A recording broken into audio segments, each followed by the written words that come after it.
Welcome back to step 2 of selling your house as a realtor or a transaction broker.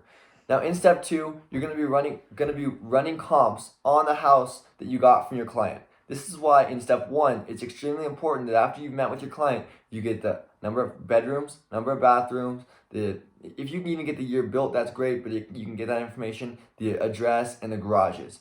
So after you get all this information, you're going to want to go into what's called the MLS if you're a realtor. So this is going to be the first important steps between the differences between being a realtor and a transaction broker. After you take your test, you become a licensed transaction broker, meaning you're legally allowed to sell a house now, but you're not registered with GAR, which is a national association that basically will give you access to the MLS. Now the MLS is what we call the multiple listing services, and it's where all realtors will be listing their houses. Transaction brokers, however, aren't going to be listing their houses here.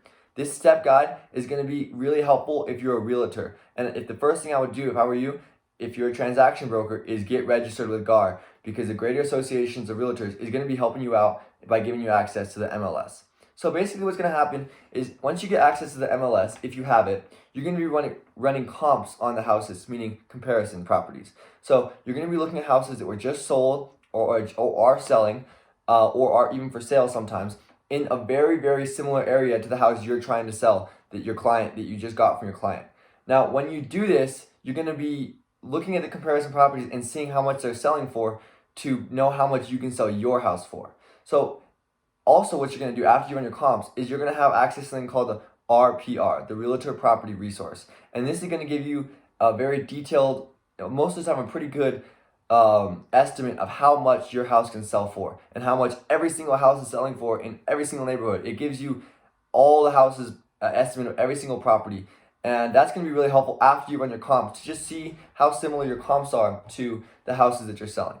But right now we're going to go ahead and run comps on Zillow, just in case you don't have access to the MLS, and also because you can't have access to the MLS unless you're a licensed realtor. So there's that. Here's Zillow.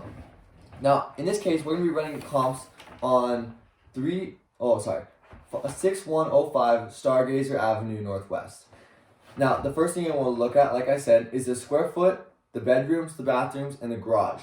Now, on Zillow, it doesn't doesn't specify on the garages, but if you just look at the pictures and do your due diligences, you're going to be able to see how many garages there really are. So in this case, we see that this has a 3-bedroom, 2-bath, 1,259 square foot house, and it looks like this is around a 2-car garage. So you're going to have a 2-car garage here. So now you're going to want to go out, now that you know your property information, and also let's actually go ahead and look at, last thing we want to look at, the lot size. So you got a 4,000 square foot lot. All right, cool. So now you're going to want to go out of here, and you're going to want to put in all that information into your specific search. So 3-bed, 2-bath, I already got that done. And now we got to go to here, and we need to put the size of the house. So this one's actually around 1,000. So you're gonna put a variation, you're not just gonna put 1,200. So we're gonna go ahead and put, since it's 1,250 square foot or around there, we're gonna go ahead and put 1,000 to 1,500. And then we're gonna go ahead and I don't put lot size in because in this case most of the properties in this area are gonna have a very, very similar lot size already. So now I'm gonna go ahead and search. Hit done, and let's just see what comes up. So we have this. Here's another property. Sorry, Zillow's little. There we go. Got this one. This one has a little bit smaller square foot, and it was just sold very recently, about 2 months ago. As you can see, it has 2 garage, nice, 3-bed, 3-bath. All right, the square footage is a little bit smaller. It's sold for 170. And as you can see right here, there's a number called the Zestimate. I don't know if you can read that number, but the Zestimate is just what Zillow estimates the cost for. It's a lot like the RPR and the MLS, the Realtor Property Resource, that estimates the prices of all houses, but Zillow's is much more unreliable, not always accurate. So we don't necessarily always go off this estimate right away. But in this case, his estimate was 171, it sold for 170. So we know, okay, well, maybe we can get our house for 169 or so. And you're going to go ahead and keep going, you're going to keep looking. Let's look at this one real quick. If it comes up, there we go, got it.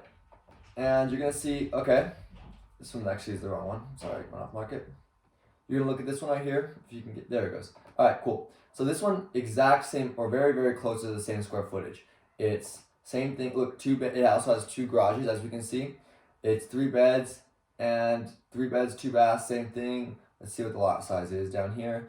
It's literally 1 square foot off in the difference of lot size. So exact same lot size. And this is a very similar house as well, and it sold for 168. So at this point, we could go and look at ours and know that it's probably selling for around 168. But you're going to be able to need to do that for a lot more houses. The importance of this is going to be able to not only look at the similar houses, but they need to be similar houses within a very, very close range and area. We're talking about half a mile to a mile maybe. Because as soon as you get out more than that, a lot of times neighborhood to neighborhood is going to change on the value of the houses. And a lot of times builders are going to be building very similar houses in bedrooms and bathrooms in different neighborhoods, meaning that it's going to be different. Now, the last thing you're going to want to look at when running comps is you need to make sure that you need to look at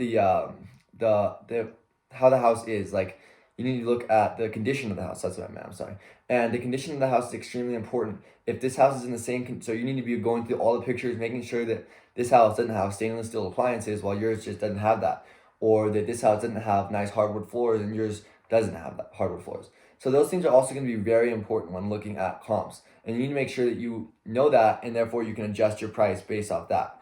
Now, once you've gotten all this information, again, if you're in the MLS, you need to be going through running your comps on the MLS, then looking at the RPR, and then sometimes you can compare it to the Zestimate on Zillow, and that should give you a pretty good CMA, which is how much you think the house can actually go for. So in this case, if I run all my comps, I would say that this house can maybe sell for, 170, 168, because that's very similar to the houses that we're selling in this area. If I had the RPR, I would also look at that, and the Zestimate said it's worth 170.